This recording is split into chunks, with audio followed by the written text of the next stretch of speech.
I think they're having a profound effect on the market because they're providing a service or a product that people actually need and maybe didn't even know they needed.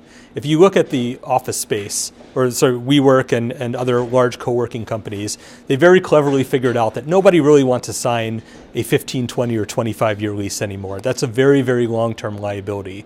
But if you can provide a product where people feel happy to come to work, there's an energetic environment, and you're not having to make a very, very large commitment in terms of time or money, that's actually fulfilling a need for not only smaller companies and startups who are, what we think of as WeWork, but if you look at WeWork and other co-working companies, they also have large project teams from investment banks or Fortune 500 companies that are setting up an office and they're going to be there for 2 or 3 years to work on something specific. So because WeWork has done a great job of segmenting the market and understanding what occupiers actually need, I feel like they're going to be a very, very important presence for years to come. And obviously they've gone from having no presence in London to becoming the largest office tenant in London over the past year.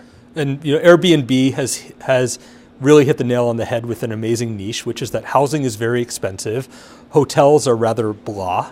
And if you can create a really authentic environment for someone to immerse themselves into a city, and you can do that at a price point that makes sense, not just for a leisure traveler, but also a business traveler, and particularly a longer term stay business traveler, they're able to actually bring income into these cities for people who otherwise wouldn't have had that income, and then that income obviously spreads out and gets spent in that city.